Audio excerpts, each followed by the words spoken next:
Hello po, magandang umaga. Medyo masama ang panahon sa amin dito. Kaya hindi ako nakapagtrabaho doon sa aking pinagtatrabahuhan sa Peña Flores Fuel Station. So, ang nangyari ay ito na lamang po ang aking ginawa ngayon. Nagawa ko ng logo para sa kanila. Pero papaaprobahan ko pa ito kung gusto nila itong aking ginawa. Pero sana ay magustuhan nila para makadagdag sa kagandahan ng aking ginagawa doon sa ah, Peña Flores Fuel Station. Ang ginawa ko ay PFS lamang po, abbreviation ng Peña Flores Fuel Station. At ang sa letter P ay mayroong simbolo ng fuel. Kaya ganyan yung kanyang itsura. Tapos yung F saka S ay okay lamang po. Wala naman pong ibang design, ganyan lamang po. Dahil sa tag-ulan ay hindi ako makapagdire-diretso ng trabaho. Kung minsan nga ay naiinis ako dahil laging nawawash out yung aking mga pininturahan doon, lalong-lalo na yung mga nasa labas. Kasi nga po tinanggap ko yung offer nila na pinturahan ko yung kanilang fuel station. Pumayag naman ako kasi talagang marunong naman ako magpintura, pero bihira lang naman ako tumanggap ng ganitong uri ng trabaho. Kasi talagang nakapokus ako sa aking talent na pagle-lettering. Kaya dahil doon sa aking pagpayag ay napilitan talaga akong magpintura. Tapos ang naging problema ay first time kong gumamit ng skim coat. Ang totoo, hindi pa ako marunong gumamit ng skim coat kung paano ito gawin. Kaya medyo parang challenge sa akin kung paano ko magagawa yung trabaho ng maayos kasi hindi nga ako talaga marunong ng skim coat.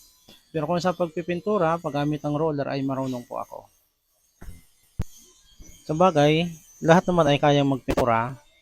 Ang hindi lang nila kaya ang pag-lettering. Kasi hindi lahat po marunong ng pag-lettering na kagaya nitong ginagawa ko ngayon na logo ng kanilang fuel station doon sa Peña Flores Fuel Station.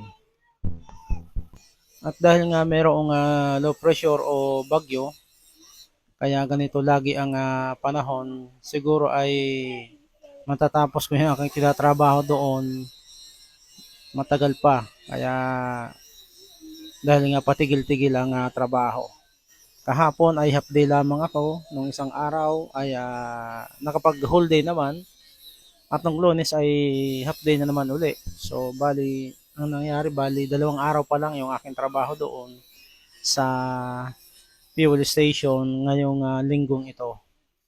Subalit ngayon ay araw na ng Miyerkules.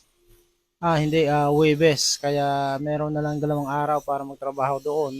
Biyernes at Sabado. Kasi ang sahod doon ay dahil construction, ay tuwing Sabado ang pasahod ng mga trabahador. Itong aking ginagawa ngayon ay pipicturean ko at isisend ko via messenger for approval sa kanila. Kung ma-approbahan nila ay ilalagay ko ito doon sa kanilang fuel station para makadagdag sa kanilang